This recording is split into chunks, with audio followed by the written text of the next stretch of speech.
السلام علیکم۔ آج کی ویڈیو میں ایک بریف اوور ویو دوں گا ریوارڈ اینڈ کمپنسیشن اسٹریٹجی کے بارے میں۔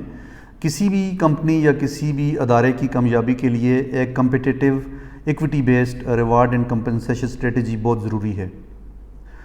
یہ پرٹیکولرلی ان لوگوں کے لیے ہے جو جونیئر ایچ آر پروفیشنلز ہیں اور انہوں نے ابھی اسٹیپ ان کیا ہے ایچ آر کے اندر، یا وہ بھی ایچ آر میں آنا چاہتے ہیں، تو ان کو انڈرسٹینڈ کرنے کی ضرورت ہے کہ کسی کمپنی چاہے وہ چھوٹی ہے چاہے وہ بڑی ہے، اس کی کامیابی کے لیے ایک ایکوٹی بیسڈ ایک competitive reward and compensation strategy بہت ضروری ہے۔ اور کسی بھی کمپنسیشن اسٹریٹجی کے آبجیکٹیوز کیا ہیں، کون کون سی پاسبل اسکیمز ہیں جو اس میں انکلوڈ کی جا سکتی ہیں، تو یہ ایک بریف اوور ویو ہے جو میں دینا چاہ رہا تھا۔ دیکھیں، reward and compensation strategy combination ہے مانیٹری، نان مانیٹری اور سائیکولوجیکل ریوارڈز کا۔ پھر دو طرح کی پرپس سرو ہو رہے ہوتے ہیں، ایک ایکسٹرنزک ایک انٹرنزک۔ ایکسٹرنزک یہ ہوتا ہے کہ جس میں فائنینشیل پیمنٹس انوالو ہیں، جس میں ورکنگ کنڈیشنز انوالو ہیں۔ انٹرنزک جو ہے وہ جاب سیٹسفیکشن سے اس کا ریلیشن شپ بنتا ہے، اس میں آپ کا پیشن ہے، آپ کی سیٹسفیکشن ہے، آپ کس حد تک کنیکٹ فیل کرتے ہیں اس کمپنی کے ساتھ، اپنے کام کے ساتھ۔ اچھا، پھر گولز کیا ہیں؟ کسی بھی ریوارڈ اینڈ کمپنسیشن اسٹریٹجی کے سرٹن گولز ہیں۔ نمبر 1 کہ وہ کمپیٹیٹیونیس اور ایکوٹی کو سرو کر رہی ہے۔ نمبر 2 جو ہے وہ امپلائیز کو موٹیویٹ کرنے کے لیے ہے۔ نمبر 3 اچھے ٹیلنٹ کو اٹریکٹ کرنا اور اس کو ریٹین کرنا۔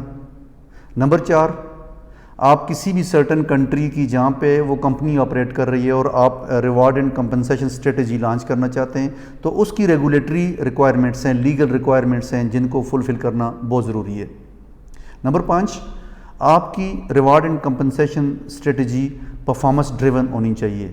اگر پرفارمنس ڈریون نہیں ہے تو اس کا مطلب یہ ہے کہ آپ ناٹ اونلی امپلائیز کو ڈی موٹیویٹ کریں گے، ان کی پروڈکٹیوٹی پہ کمپرومائز ہوگا، بلکہ اس کمپنی یا اس آرگنائزیشن کی گروتھ اور اس کی آؤٹ پٹ یا اس کی جو پروگریشن ہے وہ بھی کمپرومائز ہو جائے گی۔ تو یہ سرٹن آبجیکٹیوز ہوتے ہیں کسی بھی ریوارڈ اینڈ کمپنسیشن اسٹریٹجی کے۔ اب بات کرتے ہیں کہ کون کون سی اسکیمز ہیں جن کو آپ انکلوڈ کر سکتے ہیں پاسبلی ایک اچھی ریوارڈ اینڈ کمپنسیشن اسٹریٹجی میں۔ فرسٹ اینڈ فارموسٹ ایک بیس پے ہوتی ہے جس کو بیسک پے بھی کہتے ہیں۔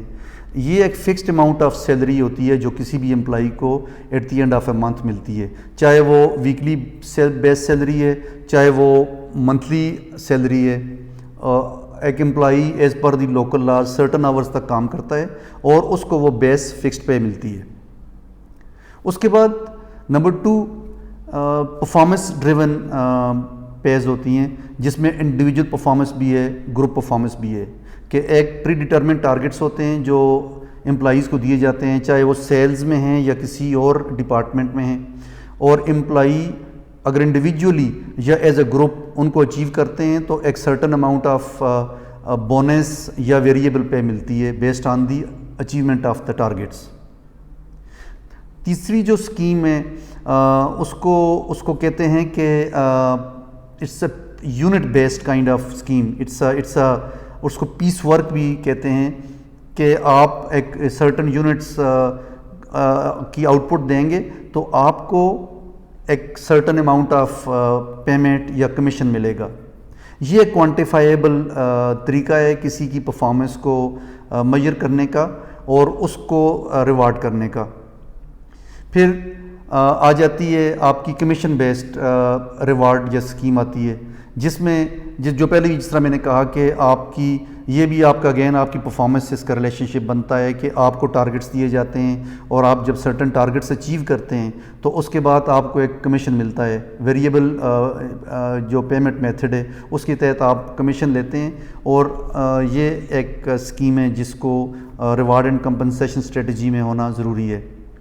پھر آپ کی ایسی ایک اسکیم ہے جس کا ریلیشن شپ پروفٹ سے ہے، it is profit related reward scheme, کہ آرگنائزیشن ایک سرٹن لیول کی پروفیٹیبلٹی اچیو کرتی ہے تو پھر وہ بیس پے کا ایک سرٹن اماؤنٹ یا فل بیس پے ایز اے بونس تمام امپلائیز کو دیتے ہیں یا گروپ آف امپلائیز کو دیتے ہیں۔ وہ آرگنائزیشن ڈیسائیڈ کرتی ہے کہ وہ کس طرح سے اس بونس کو یا اس جو پے ہے وہ کس طرح سے اس کو دیں گے.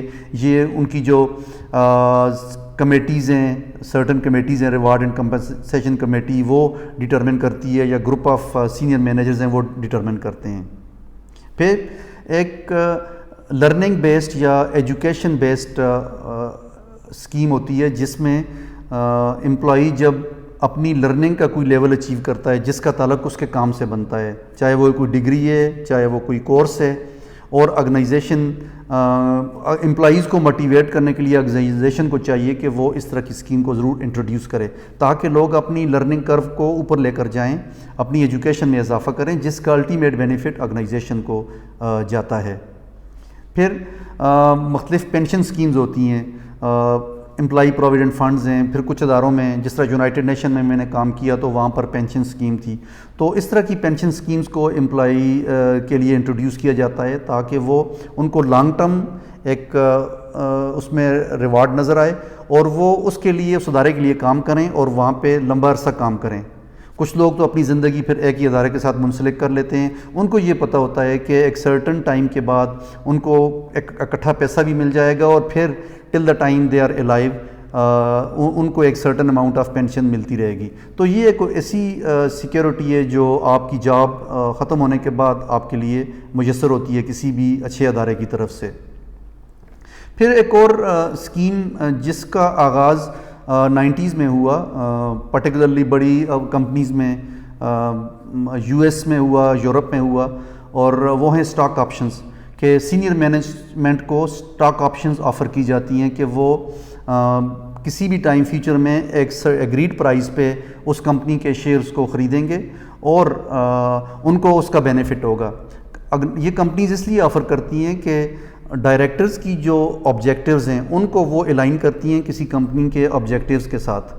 تو اس سے یہ ہوتا ہے کہ اسٹاک کی ویلیو بڑھتی ہے، اس کمپنی کے شیئرز کی ویلیو بڑھتی ہے، اس کا الٹیمیٹ بینیفٹ تمام شیئر ہولڈرز کو بھی جاتا ہے، کمپنی کو بھی جاتا ہے، اور ان ڈائریکٹرز کو یا سینئر مینیجرز کو جاتا ہے جو اس ادارے کے لیے یا اس کمپنی کے لیے کام کر رہے ہوتے ہیں. تو پھر ایک اور اسکیم جس کو کیفیٹیریا اسکیم بھی کہتے ہیں اور اس کو بینیفٹس ان کائنڈ بھی کہا جاتا ہے. کیفیٹیریا اسکیم میں یہ ہوتا ہے کہ ایک certain menu of benefits offer کیا جاتا ہے امپلائیز کو، جس میں انشورنس ہوتی ہے، ٹریول واؤچرز ہوتے ہیں، اسپورٹس واؤچرز ہوتے ہیں، اور اس طرح کی کئی بینیفٹس ہوتے ہیں جو آفر کیے جاتے ہیں امپلائیز کو، اور امپلائی اس میں سے چوز کرتا ہے. تو اس کا فائدہ یہ ہوتا ہے کہ امپلائیز کی ریٹینشن، اچھے ٹیلنٹ کو اٹریکٹ کرنا، ان کو موٹیویٹ رکھنا کہ تاکہ وہ بیٹر پروڈکٹیوٹی دے سکیں. تو اس طرح کی اسکیمز بھی انٹروڈیوس کی جاتی ہیں کمپنیز میں اور اداروں میں. تو یہ ایک بریف اوور ویو تھا ریوارڈ اینڈ کمپنسیشن اسٹریٹجی کا. مقصد صرف یہ تھا بتانے کا کہ آپ جب بھی ریوارڈ اینڈ کمپنسیشن اسٹریٹجی بنائیں ایچ آر پروفیشنلز، تو وہ ان پوائنٹس کو، ان ایلیمنٹس کو ذہن میں رکھیں. یہ کچھ انگریڈینٹس ہیں جن کو ذہن میں رکھنا ضروری ہے جب آپ کوئی بھی reward and compensation strategy design کر رہے ہوں. یہ ویری کر سکتے ہیں، یہ تو کچھ چیزیں میں نے بتائی ہیں آپ کو، یہ ویری کر سکتے ہیں فرام کمپنی ٹو کمپنی. پھر آپ نے مارکیٹ کو دیکھنا ہے کہ مارکیٹ میں اس وقت آپ کے کمپیٹیٹرز جو ہیں وہ کیا آفر کر رہے ہیں، اس کے مقابلے میں آپ کتنی اچھی ریوارڈز اسکیمز لے کے آ سکتے ہیں تاکہ آپ اپنے امپلائیز کو موٹیویٹ کریں، وہ محنت کریں، جس کا فائدہ ان امپلائیز کو بھی ہوگا اور کمپنیز کو بھی ہوگا. تو امید ہے جو ایچ آر پروفیشنلز ہیں، particularly junior H R professionals, ان کو اس ویڈیو سے فائدہ ہوگا. اگر آپ مزید مجھ سے ڈسکس کرنا چاہتے ہیں، جاننا چاہتے ہیں، تو پلیز میری ویڈیوز میں کمنٹس کریں، تو انشاءاللہ I will try to respond to all your queries. اپنا بہت بہت خیال رکھیے گا. اللہ آپ کو کامیابی سے ہمکنار کرے. اللہ حافظ.